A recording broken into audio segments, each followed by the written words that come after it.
నమస్తే, welcome to our channel. నేను సౌజన్య. Megastar Chiranjeevi గారు తెలంగాణ ముఖ్యమంత్రి రేవంత్ రెడ్డి గారిని మర్యాదపూర్వకంగా కలవడం జరిగింది. సో ఈ కలయిక అనేది రాజకీయాల్లోకి ఎంట్రీకి సంబంధించా లేకపోతే ఏంటి? ఈ అంశానికి సంబంధించి మనతో మాట్లాడడానికి ఈరోజు మనతో పాటు ఉన్నారు senior journalist, senior political analyst CS Rao గారు ఉన్నారు. వారితో మాట్లాడదాం. నమస్తే అండి. నమస్తే సౌజన్య. మెగాస్టార్ చిరంజీవి గారు ఈ మధ్య సినిమాలు కూడా ఎక్కువ చేయట్లేదు. సో సడన్గా మళ్ళీ చాలా రోజుల తర్వాత తెలంగాణ ముఖ్యమంత్రి రేవంత్ రెడ్డి గారిని కలవడం జరిగింది మర్యాదపూర్వకంగానే.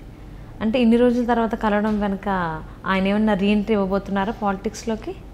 సో చిరంజీవి నాకు రాజకీయాలతో సంబంధం లేదు, రాజకీయాలకు దూరంగా ఉంటాను రాజకీయాలకి అని చెప్పి ఒకనొక సందర్భంలో చెప్పారు. అట్ ద సేమ్ టైం ఒక సినిమా రిలీజ్ సందర్భంగా ఆయన ఏమన్నారంటే రాజకీయాలని నేను వదిలిపెట్టాను కానీ నన్ను రాజకీయాలు వదిలిపెట్టడం లేదని చెప్పి ఆయన ఒక డైలాగు ఒక సినిమాలో కూడా పెట్టారు. ఆ డైలాగ్ కూడా వినిపించారు ఆ సినిమా ప్రీ రిలీజ్ ఫంక్షన్ సందర్భంగా.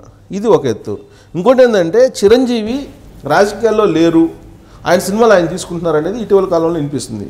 కానీ అఫీషియల్గా ఆయన కాంగ్రెస్ పార్టీలో ఉన్నారు, కాంగ్రెస్ పార్టీ ప్రాథమిక సభ్యత్వాన్ని కలిగి ఉన్నారు, కాంగ్రెస్ పార్టీలో ఉన్నారు అనేది నిజం. ఇప్పటివరకు కూడా కాంగ్రెస్ పార్టీకి ఆయన రాజీనామా చేయలేదు, సభ్యత్వాన్ని వెనక్కి తీసుకోలేదు. అంటే కాంగ్రెస్లో ఉన్నట్టే భావించాల్సి ఉంటుంది. ఇదొకటి. రెండేంటంటే 2014 ఎన్నికల్లో చాలా కీ రోల్ పోషించారు. ఆయన కీ రోల్ పోషించి ప్రచారానికి వెళ్ళారు కాంగ్రెస్ పార్టీ తరఫు నుంచి. కానీ కాంగ్రెస్ పార్టీ సతికిల పడింది. ఆ తర్వాత నుంచి 2014 ఎలక్షన్ తర్వాత ఆయన దూరంగా ఉన్నారు, ఆయన సినిమాలు తీసుకుంటూ ఉన్నారు. కానీ ఏఐసిసి అప్పుడప్పుడు ఆయన్ని ఆహ్వానించడం, ఆయనతో సంప్రదించడం ఇవన్నీ జరుగుతున్నాయి. రాహుల్ గాంధీ ఒక ఏదైనా ఇష్యూ వచ్చినప్పుడు ఇమీడియట్గా ఫోన్ చేయటమో ఫోన్లో మాట్లాడటమో చిరంజీవి తోటి ఇలా చేస్తున్నారనేది అప్పుడప్పుడు రాజకీయాల్లో వినిపిస్తున్నటువంటి మాట. ఇప్పుడు తెలంగాణలో రేవంత్ రెడ్డి అధికారంలోకి వచ్చారు, కాంగ్రెస్ పార్టీ అధికారంలోకి వచ్చింది. దీంతో సినిమాకు సంబంధించిన హీరోలు ఎవ్వరూ రేవంత్ రెడ్డిని కలవకపోయినప్పటికీ చిరంజీవి మాత్రం కలిసి ఆయనకు బొకే ఇచ్చి ఆయనకు అభినందనలు తెప్పి రావడం జరిగింది. కేంద్ర మాజీ మంత్రి చిరంజీవి కాంగ్రెస్ పార్టీ తరఫు నుంచి కేంద్ర మంత్రిగా చేశారు అప్పట్లో. సో కాంగ్రెస్ పార్టీతో అవినాభావ సంబంధం ఉంది, ఆ సంబంధాన్ని విడదీయలేనటువంటి పరిస్థితుల్లో ఉంది. సో రాజకీయాలకు దూరంగా ఉన్నానని చెప్పి చిరంజీవి చెప్తున్నప్పటికీ కూడా కాంగ్రెస్ పార్టీలో సభ్యత్వం ఉంది కాబట్టి ఆయన కాంగ్రెస్ పార్టీలో ఉన్నారని చెప్పి భావించడానికి అవకాశం ఉంది. ఒకనొక సందర్భంలో ఏఐసిసి అందరినీ కాన్ఫర్ చేశారు.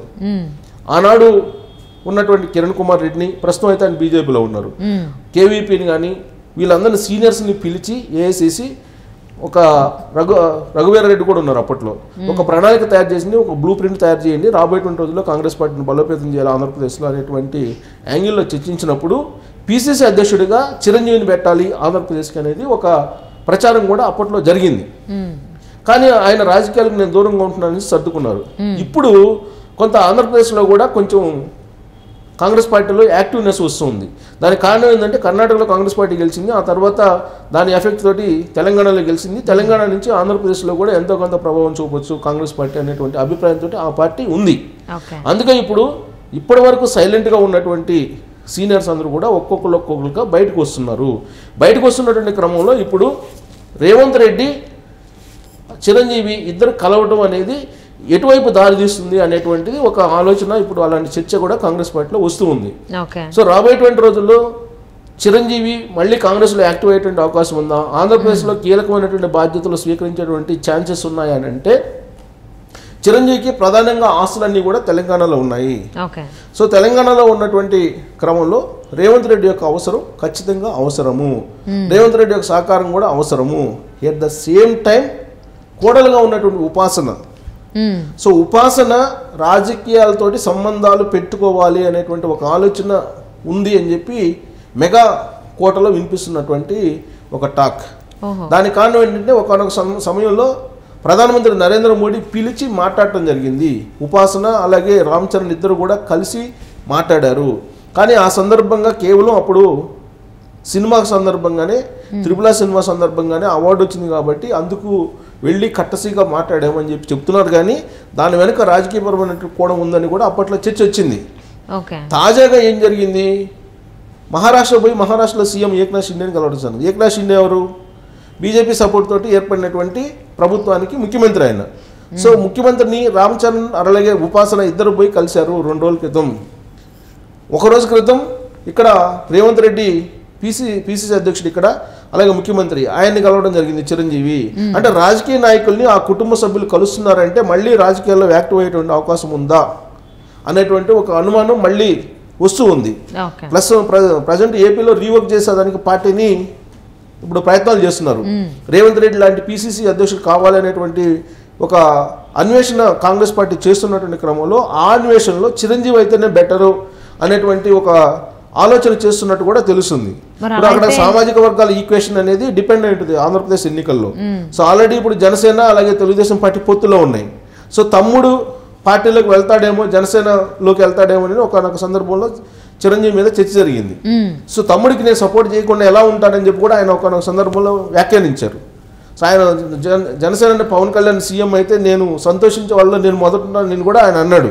సో అలాంటి చిరంజీవి రాజకీయాలకు దూరంగా ఉంటున్నప్పటికీ ఏదో మళ్ళీ రాజకీయాలకు రావాలనేటువంటి ఒక ప్రయత్నం అయితే చేస్తున్నట్టు కనిపిస్తుంది.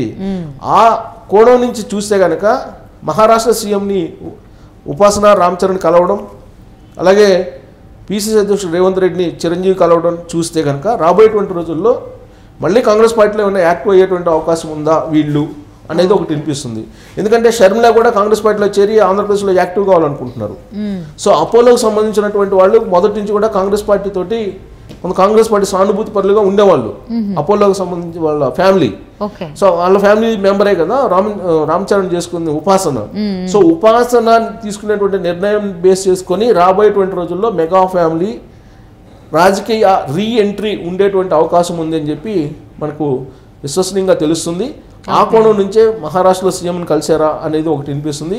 ఉపాసన బీజేపీ వైపు వెళ్ళాలి అనేటువంటి ఒక ఆలోచన కూడా ఉన్నట్టు, బీజేపీ వాళ్ళు ఆపరేషన్ చేస్తున్నారు ఉపాసనని తీసుకోవాలని అనే అది కూడా నడుస్తుంది.